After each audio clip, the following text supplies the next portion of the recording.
guys, welcome back. We're now in section 4.2. Sweet. So learning objectives. After this section, you're going to be able to distinguish observational studies from experiments. This will happen a lot on your multiple choice. You need to know that difference. They'll ask you, what is this, an observational study, experiment, whatnot. All right, describe the language of all the experiments. Apply the 3 principles of experimental design and design comparative experiments utilizing completely randomized designs and randomized block designs, including matched pairs design. Whew, here we go. Lots of vocab again, just to warn you. In contrast to observational studies, experiments don't just observe or ask them questions. They have to actively impose some treatment. So if you're not imposing a treatment in order to measure a response, then it's not an experiment.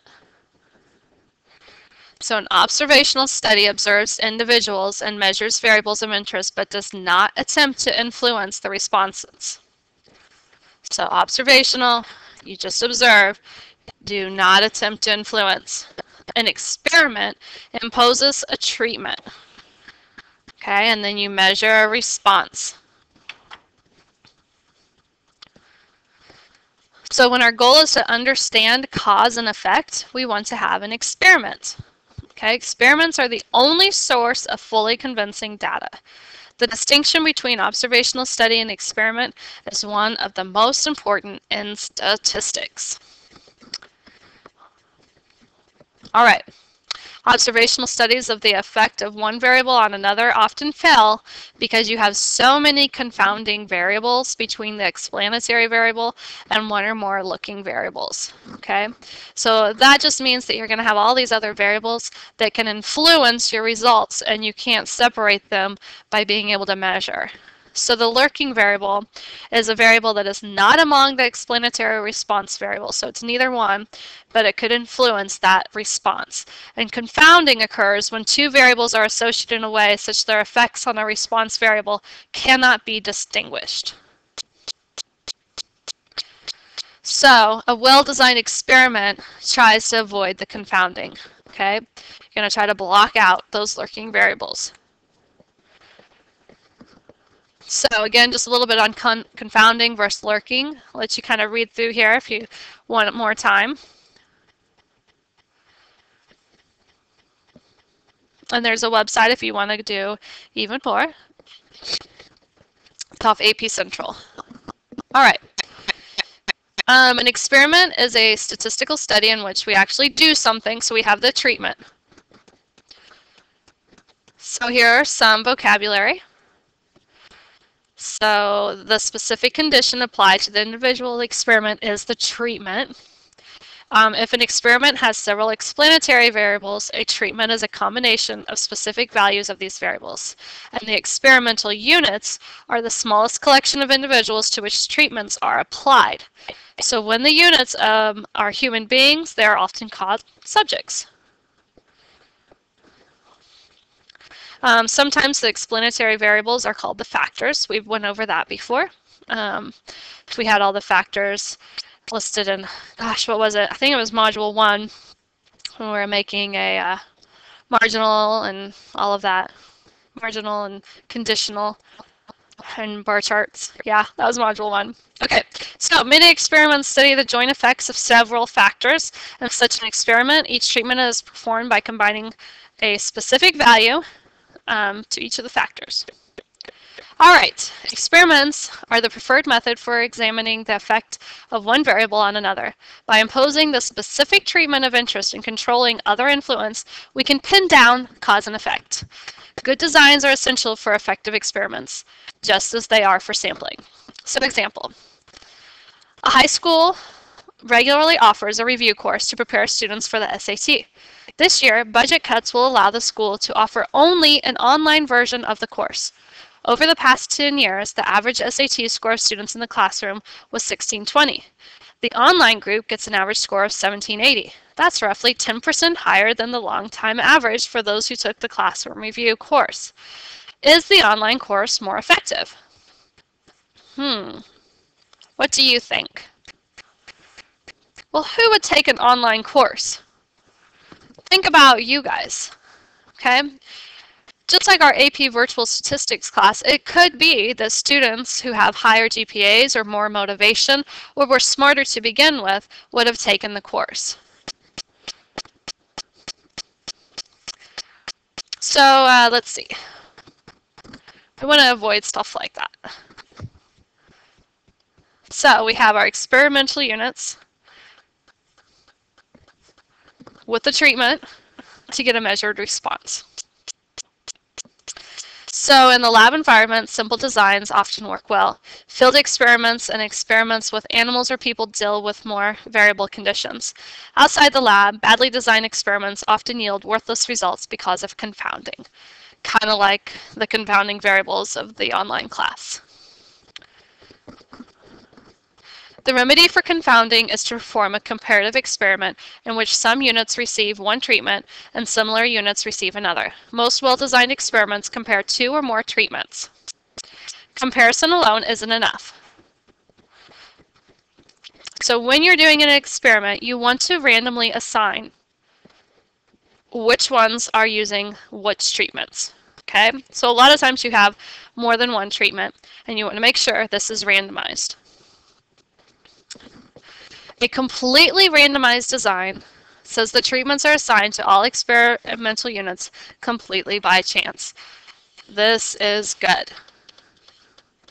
Some experiments may include a control group that receives an active treatment. Okay. Does anybody know what this is called? Think about that. You may have heard this word before. If it's just a treatment that's inactive, it's called a placebo.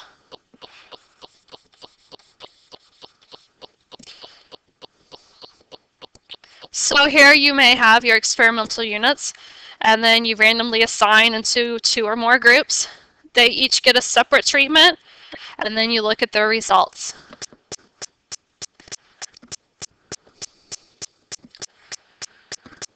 Randomized comparative experiments are designed to give good evidence that differences in the treatments actually cause the differences we see in the response. So you can control for looking variables, use the random assignment, and replication means do it over enough times that you can really be confident in your results. So the placebo is like the dummy pill or the inactive treatment. That's what we just saw a little bit ago. All right, so let's look at this guy. Does regularly taking aspirin help protect people against heart attacks? Physicians' Health Study looked at the effects of two drugs, aspirin and beta-carotene. Subjects in an experiment, let's see, there were 21,996 male physicians. There were two explanatory variables, each having two levels, and beta-carotene. Combinations of these factors form the four treatments as shown. 1/4 of subjects were assigned to each of these. So they could have had aspirin and beta-carotene. They could have had a placebo, so basically only beta-carotene. They could have had aspirin and a placebo, or they could have had neither with just placebo-looking pills. And they were all randomly assigned to one of these four groups. Explain how each of the three principles of experimental design was used in the study. All right, so first, researchers attempted to control for the effects of lurking variables by choosing a design that compared both active with placebo. Then they used random assignment. Then there were over 5,000 subjects so that they had plenty of replication so they could see lots of results. Placebo effect, if you want to read a little bit more. It's when people really think they're getting the treatment, they're really not, and they actually get better because it's kind of like a mind thing. That's called the placebo effect.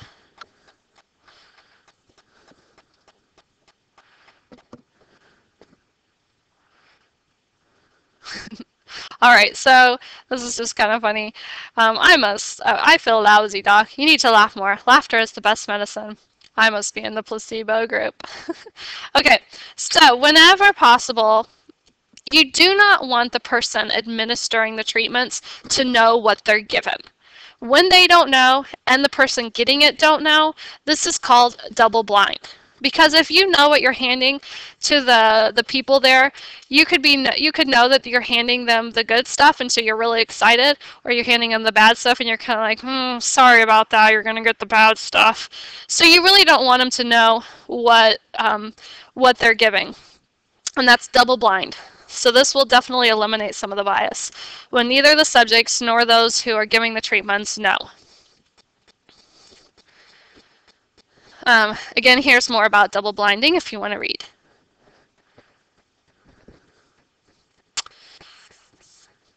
Okay, so if you can see this relationship that happens, that you get the results, and you can see that it happens over and over, we can say that this is not just from chance behavior, then this can be statistically significant.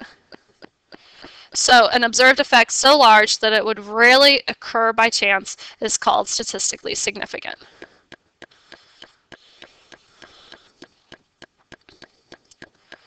Now, make sure you remember this.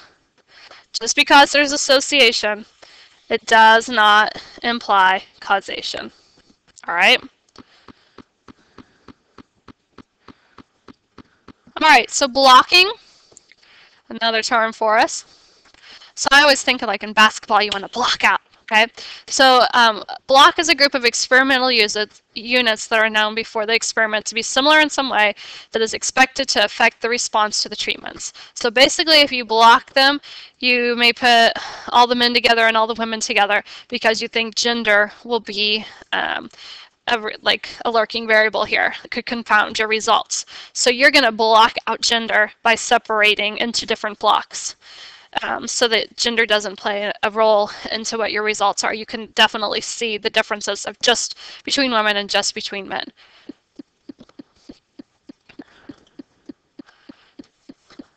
So again, you always want to try to block out what you can't control and then randomize within those blocks to make sure everything has an equally likely chance of being chosen.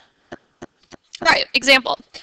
A researcher is carrying out a study of the effectiveness of 4 different skin creams for the treatment of a certain skin disease. He has 80 subjects and plans to divide them into 4 treatment groups of 20 subjects each. Using a randomized block design, the subjects are assessed and put in blocks of 4 according to how severe their skin condition is. All right? So the 4 most severe cases are in the first block, the next 4 are, and so on and so on. So the 4 members of each block are then randomly assigned to one of each 4 treatment groups.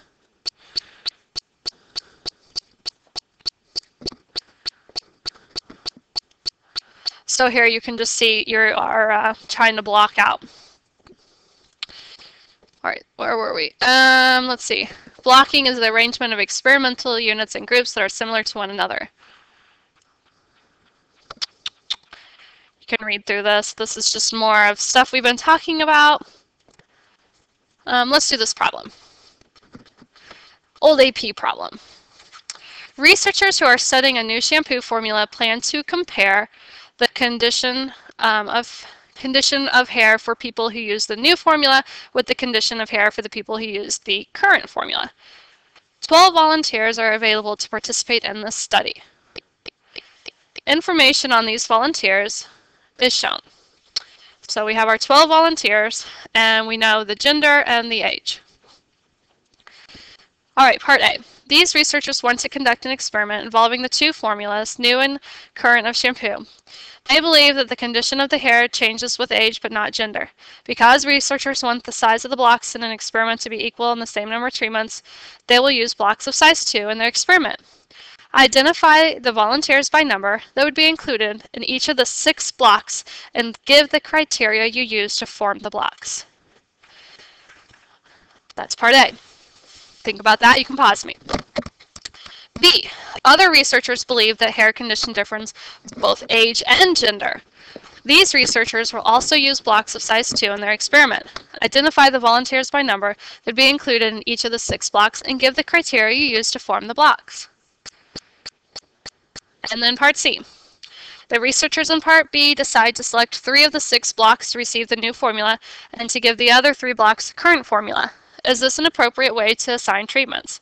If so, describe a method for selecting the 3 blocks to receive the new formula. If not, describe an appropriate method for assigning treatments. All right, go for it. Pause me. When you're ready, unpause me.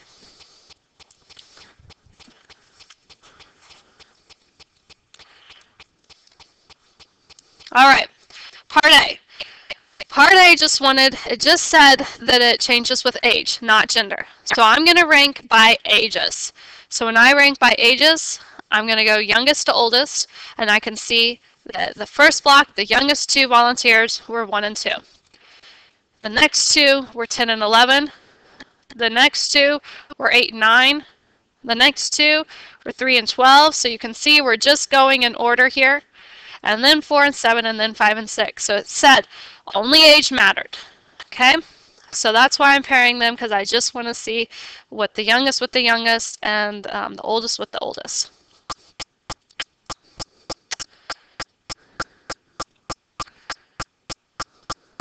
All right. So now we have to separate by gender and then by age. So first thing you're going to do is get all your females together and rank them in order of ages. So here, your first 2 youngest females, your middle 2 females, and your oldest 2 females. Same thing with the males, your youngest 2 males, middle males, oldest males. So here you wanted to separate by age and by gender. Okay, part C. No, they should not randomly assign the 3 blocks to receive the new formula because they already blocked the ages and the gender. So you want to have different things basically. Okay, you don't want to give the exact same thing to like the ones that are not similar. Like you want to try to get the similarity. Okay. So no, this isn't a good way. You've already blocked. You want to see what's going on here. You've already blocked out those things. Okay, matched pairs. A matched pairs design, this is a really common one. It's when in each block you consist of matching a pair of similar experimental units. And then chance is used to determine which unit in each pair gets the treatment. Sometimes a pair in a matched pairs design consists of a single unit that receives both treatments. Since the order of the treatments can influence the response, chance is used to determine what the treatment. So if you think in this last one, matched pairs would have been a really good idea. So basically, you'd want to give these guys something and these guys something so that you can compare the results to someone similar for part C. Okay, sorry. All right, so here's more on matched pairs. Let you read through that.